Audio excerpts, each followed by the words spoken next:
Alright, this is Need for Speed Underground 2, and we're going to go ahead and go around the main menu first of all, because I want to remember the controls along with show you guys what you can do in this game. Now there's career mode, we'll worry about that later, but for now I'm just going to go over the main menu. There's quick race, you can, make your own car in this, which I'll cover this here in a little bit, and you can race it. But right now I'm not going to worry about that. Online mode and LAN I don't worry about so much. You can play against other people using an EA account, but I'm not a big fan of the millions of different ways that EA does their games. So I don't ever play an EA game online. The customize, which is what I'm going to go over in this video today, and maybe start the career mode. You can customize your vehicle, although when you start a game you won't have that many options because you have to go through the career mode first to get everything. And there's a profile manager. I do have a little bit of progress on another profile, but I ended up making another one. Of course, there's also the options. I believe I already set those. Actually, I think they just copied off of the ones I already had. So that's pretty much it, and I'm going to go ahead and set the career difficulty to easy, just because I know I'm not going to be concentrating very well while doing this Let's Play. So I'm going to go ahead and set that. Got player, transmission auto. For arcade games, for the most part, I keep the transmission auto. And on simulation games, since I only use a controller, I keep it on auto. I hate using the L1, R1 to set the gears, so I don't really care for it that much, and thus I keep it on auto. Go ahead and go over the controls. The steering and throttle and reverse, that's pretty simple stuff. Shift up and down, it's the left shift and control. The handbrake, I don't know if you really use it a whole lot other than in a drifting mode, but I do use it on some occasions just to mess around. And of course there's nitrous boost. They've always got to have some sort of nitrous in some of these Need for Speed games. There's the camera. I'm only going to mess around with it a little bit. I'm not going to do a whole lot with it. For the most part, I'm going to keep it on the hood setting, and look back is B, but I don't really care about that. There's some other stuff like the SMS, which I'll go over that in a little bit, and there's hydraulic stuff, but I don't really care for it either. And of course there's video game tracks. I don't really use those, and then there's credits. So let's go ahead.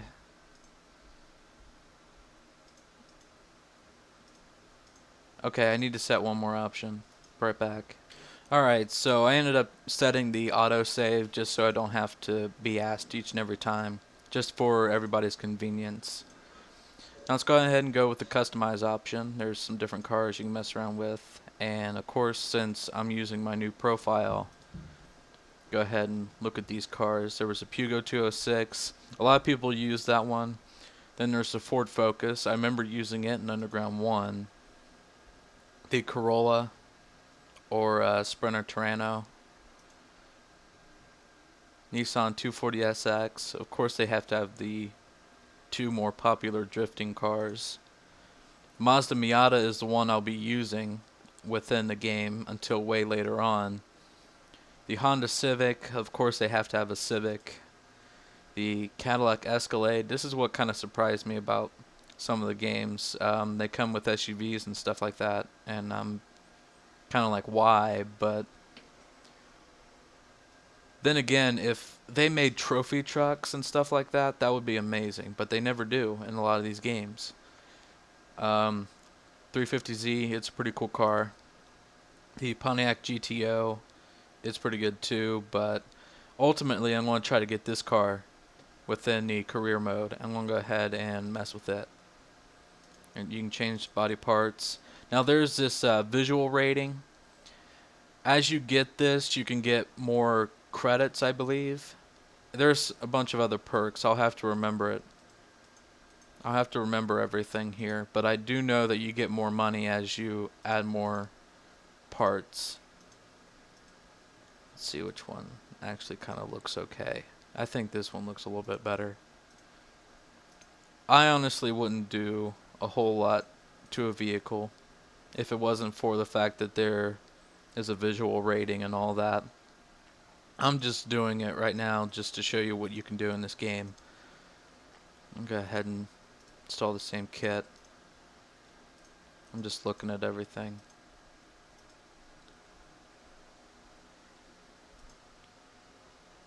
Okay. Even though that looks kind of weird.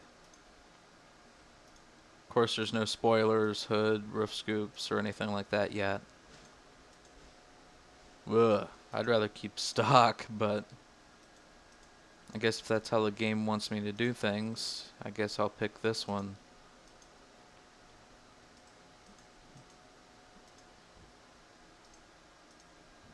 Taillight, rims, there's not that many when you first start out. I'll go ahead and yeah, I've seen some Lancers with BBSs.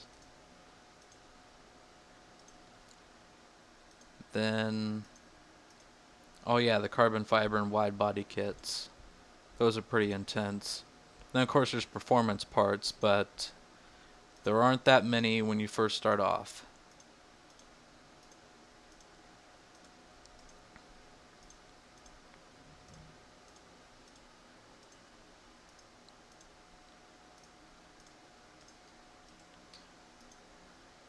Nitrous. I didn't even know that I can get the first thing of nitrous in this. And of course turbo is the last thing you can get. And weight reduction. Even though it's like the easiest concept to do, weight reduction, you might as well just like rip some of the guts out of the car. That's like the easiest thing to do. And quite possibly the cheapest thing to do. Even if you're having someone else do it. Change paint and vinyls. I'm not going to really do a whole lot more because there's not a whole lot you can do right now in this game. And the graphics look a little weird. Maybe that's just because of the new the new graphics and all that compared to what it used to look like when the game first came out. And there's not much you can really do until you change the settings on everything, like the brakes and all of that. And I don't think I'll ever get spinners on this. Although I think there actually is better visual rating for the spinners than anything else. Now there's vinyls, but I'm not going to worry about that. Decals. Then there's install setup. So there you go. Interior. This particular thing actually affects what's going to happen with your bar when you start playing the game. So you might want to set it to something that you like, because this is what you'll be looking at when you start the game, or when you actually are able to change this.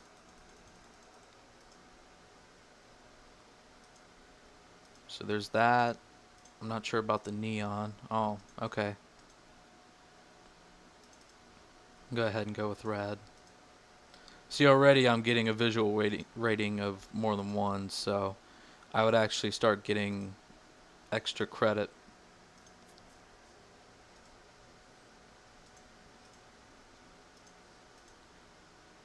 Nitrous purge is so stupid. And then hydraulics are too. That's just my opinion. Is nitrous purging even possible the way that they do it in this game? I don't really I don't think so. Maybe like the stock nitro purging. Like I said before, I'm going to start with the Mazda Miata. It is the best handling vehicle that I've seen in this game.